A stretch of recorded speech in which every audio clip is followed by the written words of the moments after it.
Hey everybody, how's it going? Well, I know this is just a precursor to the show. Now, what happened over this week was kind of unexpected. So, I planned to do content on Thursday as I usually do, and I started to, but things arose and kept me from doing it or finishing it or uploading it. But Friday presented some time, and I actually did a video, and I hope that you'll enjoy it. I hope it will be worth the wait, and it's something very unique and very different and early. So please accept my apologies. I hate having late videos. Anyway, sit back, enjoy, and watch Thursday's, well, the intentional Thursday video for this week tonight, this Saturday. All right. Hope you guys like it. It's Introducing in person.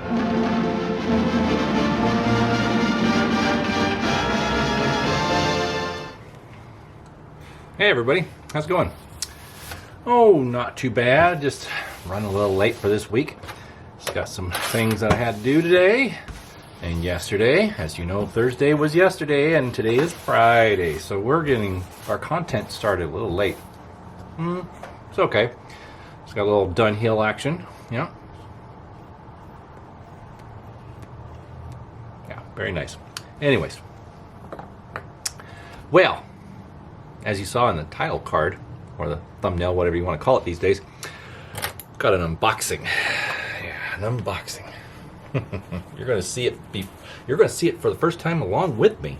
I know. You should feel honored, right? Yeah, should. Anyways, before we get into it, I wanted to show a little something here. Now this looks like a Zippo, right? 4-barrel hinge on there. Yeah, kind of old.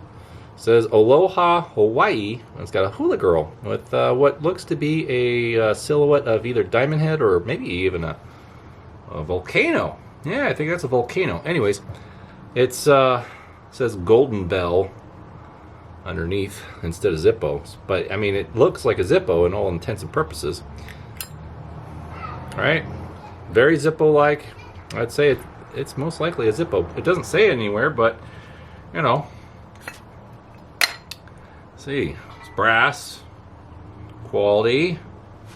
You know, I can't rightly tell if it is or not a Zippo, but I mean there were imitators, but I would say in all intents and purposes it is a genuine Zippo lighter from, well, I guess the 1940s. But anyhow, it's a gift from a friend, and I've had it for years. I've had it for, oh geez, 3 years, maybe 2 years, maybe somewhere around there. Anyway, it was a birthday gift from a good friend, and it didn't work. And so a week ago, I took it apart and I said, well, let me just see if it just needs a new flint. Well, there was a bit of an old flint stuck in there. It was just not going to happen. So I, cleaned out the residue of the old flint and put a fresh new Zippo flint in there. And well, maybe that's an indication that it takes a Zippo flint. I don't think there's much difference in sizes anyway. So yeah, pretty cool. And yes, I did manage to get it working. Pretty nice, right? Cool. Anyway, thought I'd share that real quick. Yeah. All right, so box. We have a box. Big box. Yes, big box. Factor, factor, factor. It says factor. Yeah. Well, there you go. Now it says factor, yeah. Anyhow, enough of the small talk. Let's get our tool. Oh, that guy? Yeah, that's my number 2 CT ham. Donated to the channel by subscriber and Facebook friend Jack Toth. Yeah, and it was all stripped down, missing everything except for, well, the frame. So I had to put a burner, cone, and cap on it, and a globe. And the burner I had already, but I sourced out some of the other pieces, and now she's complete in a beautiful, beautiful burner. Great age on this thing. It's a great lantern. I like it. So once again, thank you, Jack. So now I'm gonna get our box, our razor blade. I'm going to cut into this thing for the unveiling here. have a drum roll, right? Alright, let's see here. I think I'm going to need to get a new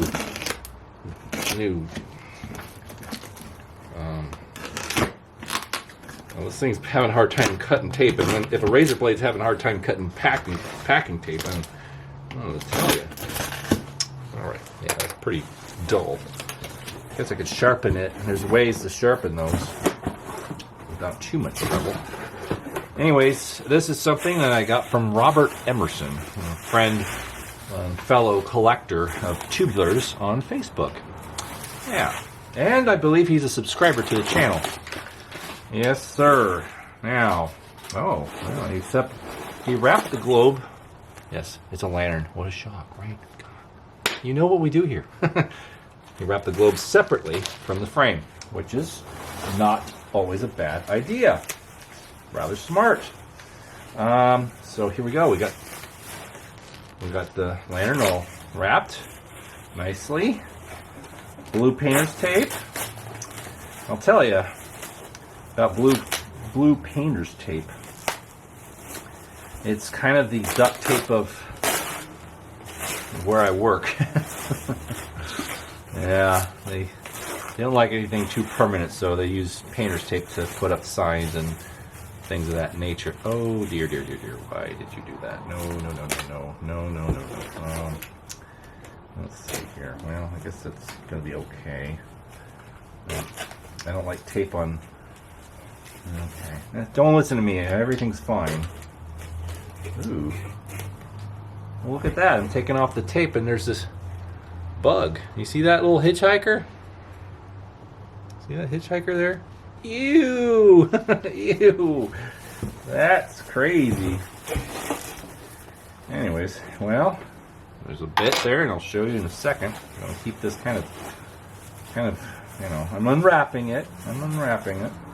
Yeah. All right. Let's put the globe down here. We'll open that next. Now, first things first. Look at that. What do you think that is, huh? Ooh. Hey. Where's the filler spout? Where's the Do my eyes deceive me? But a very rather early tubular.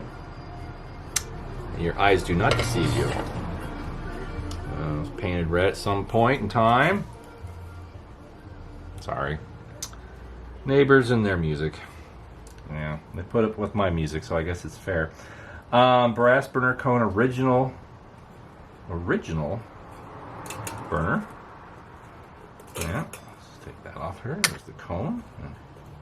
There's the burner. Oh, and got a wick. Yeah, check that out. Yeah. Yeah, there's old red paint on this. But with the details. 1 second, my phone is exploding. Pardon me 1 second.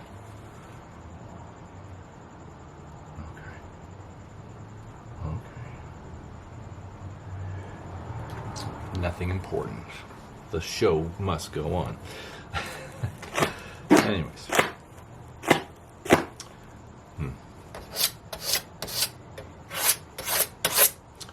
Should sharpen it a little bit. There we go. Now let's get the globe out, because that will tell you some more about this.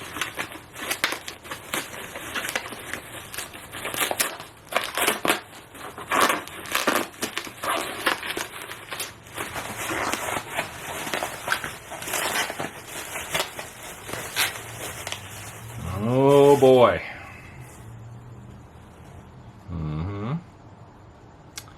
There's the globe. You see that?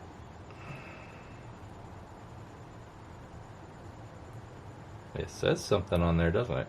It's kind of a weak cast, but that says patented May 1st. Well, May 4th. May 4. May the 4th be with you. Sorry. This predates Star Wars by a very, very long time. Even though it takes place in a galaxy far, far away and a long time ago, or whatever. But anyways, patented May 4th, 1869. That's right. 1869, friends. This here would be, in all classifications and fairness, the first lantern, or first model tubular, that R.E. Dietz offered. So this would be right around 1870. Yeah, so with no fill spout, that means this is a very early lantern. Fill spouts came out a little later. So how you filled the fount is with kerosene right in the through the burner cone there, or burner cup there. And seeing that the burner cup is painted, I would almost be willing to bet this was not painted in the era. This probably was painted at some point in the 1940s, maybe 50s. It has the alligatoring, patina going on here. It's not a bad old red paint job. It's old, I'd say probably maybe even pre-World War II. But I don't think it was applied at that point. I mean, I don't think it was applied in the 70s or 80s. 1870s or 80s. I got to be specific sometimes because it could have been painted in the 70s or 80s, 1970s or 80s. But anyways, it looks like there's remnants of a old price tag or something on the bottom there. That's an old tag. That's an old sticker. That's that remnants of that little old, kind of cut corner tag with the red border. That's an old 1940s tag. So that might indicate this was painted in the 30s or 40s. Anyways, this is a gloss paint and it's aged. It's aged quite a bit. So, is this a candidate for stripping? Everyone that has known about this, which is a very small, short list, has been asking me that. Ooh, you're gonna have to trim that down. All right, that flame was going that way. CT Ham is being a little naughty. Anyway, well, do I know if it holds oil? Actually, I do. So this has got no surprise, no nothing of that sort. My friend actually, who won this at an auction for me, actually did test it out, and it does burn. So we will fill it up for a little bit. And we'll light it, because that's what we do here on this old channel. Excuse me, I didn't have anything to drink. It's too early in the morning. Anyway, no, I just had an apple, and it's coming back to haunt me. All right, let's trim this wick a little bit. It's kind of wonky. It's not very straight. There, that's better. Right. Let's put this little tired old wick in here. That goes there. And then we got our cone. Yeah. So these early lanterns of Dietz, excuse me, my long elbows always. Globe plate is painted. That's probably for a good reason. Yeah. Anyways, let's yeah, this is, in all intents and purposes, the original globe. The original globe. Patented May 4, 1869. So this is a very special lantern.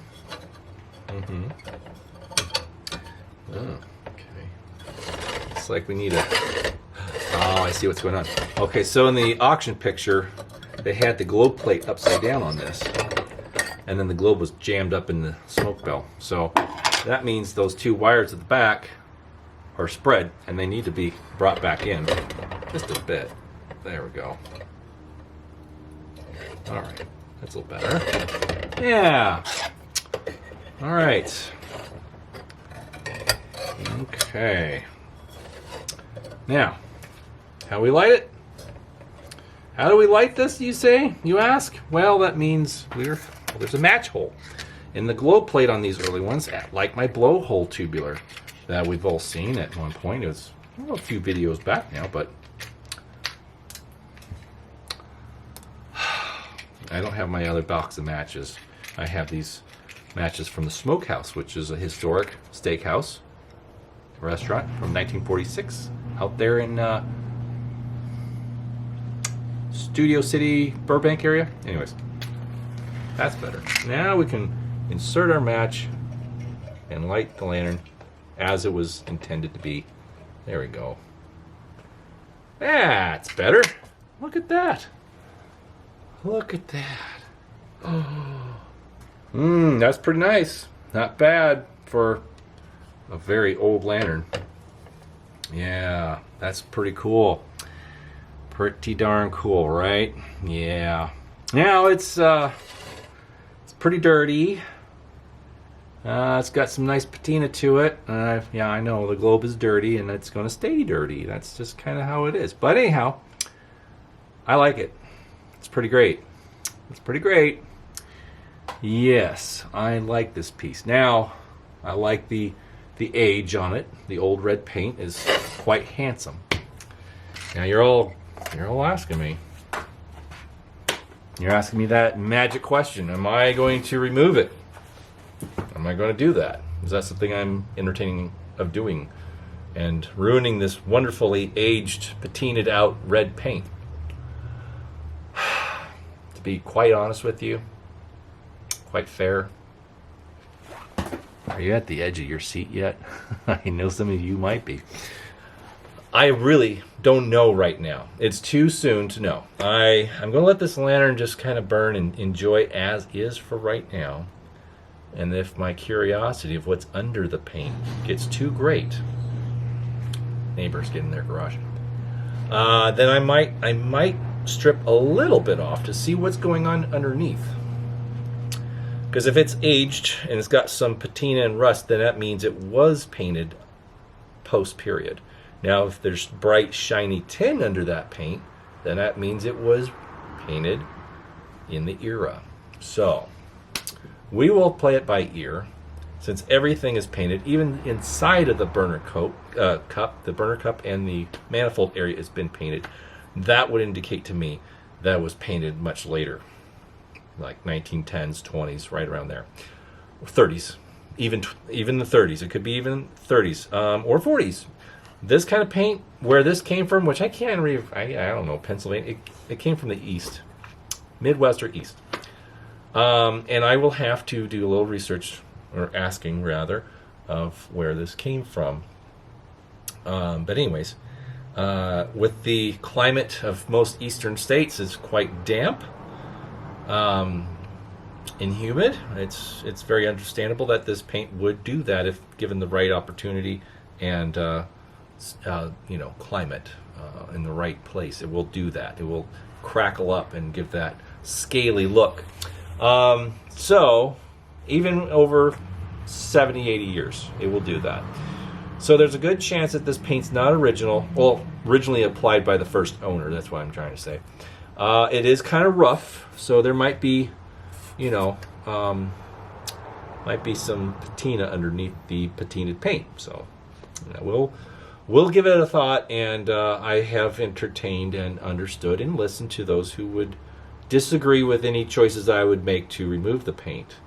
So yeah, this is going to be an interesting crossroads here, where we decide what we're going to do with it. Now,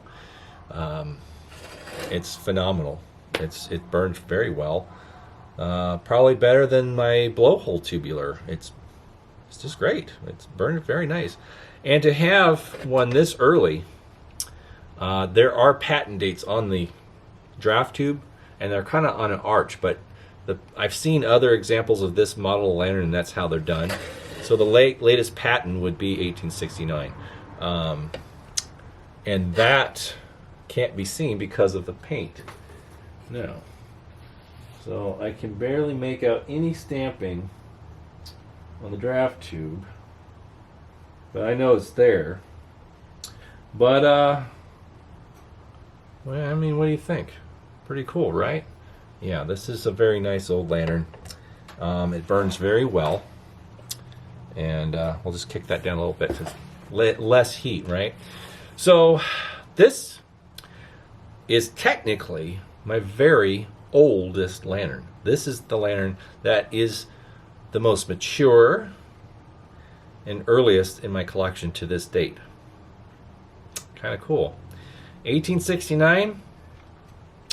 I think that's the oldest antique I own, period. I think it is. I think it's one of the oldest things I have in my entire collection, not just the lantern collection, but everything else I have. I don't think I have anything that far back.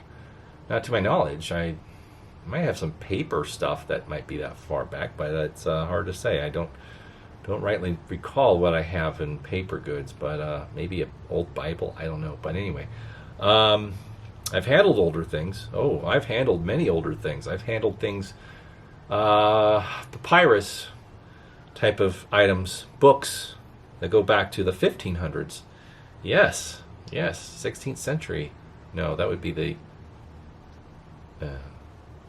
yes, 16th century. Anyways, it's just what I do for my job. Sometimes I have to prepare very old images from books from the Renaissance. Yeah, such a hard job. Anyways, white glove territory for sure. Absolutely white glove territory. But hey, I work in a museum. What do you want? So this is just phenomenal. I like it. And it's going to be a great thing to burn tonight and enjoy for sure.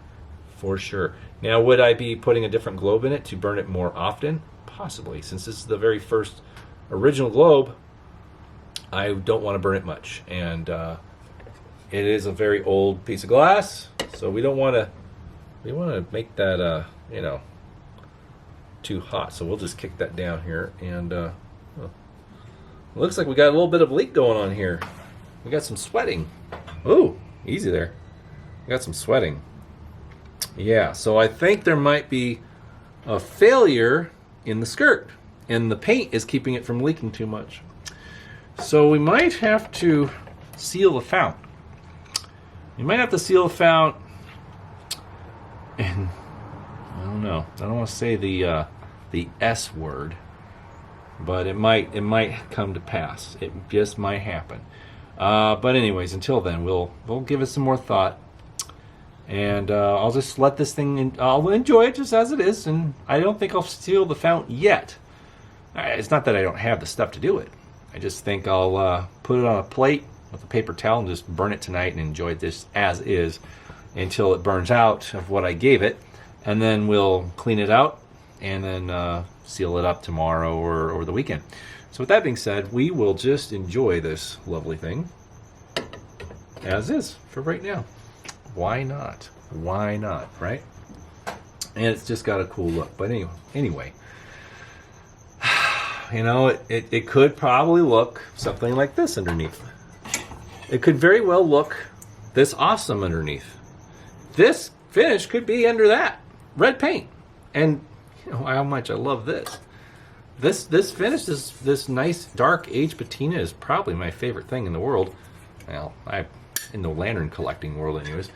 And that's a nice, beautiful Dietz side lift tubular. I've shown that before. But anyways, it's at the ready, and I can grab it easy, and it's a great example of what I like. Anyway, I don't know if you've seen what I got going on up here, but I did some rearranging with some of the lanterns in the collection. I've done some moving about. I got some fun stuff. Yeah, I did a cold blast, hot blast, cold, hot, cold type of thing. I think I got a nice lineup there. Yeah. Anyhow, well, friends, we're running on. It's late, so we'll wrap it up this week, and I'll get into the house and start processing this video so you guys have something to watch for this weekend. And we'll come back at you next week. Next week is Thanksgiving. So with that being said, we will do some content on Tuesday because Thursday is a holiday, and I will be kind of busy, so I will definitely have some content prepared to upload for Thursday, so you can have something to watch and before you dive into that wonderful dinner or whatever you have planned for Thanksgiving. Anyways, great time of year. I love the holiday season. It's a lot of fun. There's always family and friends to gather around and things to enjoy and things to make us all fatter. Anyway, it's all good. So, great distractions. Fun stuff. Well, thanks again for tuning in once more. And we'll have more things to share and talk about on our next video next week. So stay tuned. Keep on spreading the word of this little humble channel. I keep seeing new subscribers every week, so we're slowly climbing to that big 1K. I'm excited about that. That's going to be a fun one. When we hit 1,000, we're going to have a special video prepared. And it's going to be a good one. So I'll think of what I'm going to do. And just, let's hit 1,000 sooner, then you'll see a video about it sooner than later. All right. Thanks again. Take care, everybody. Bye-bye now.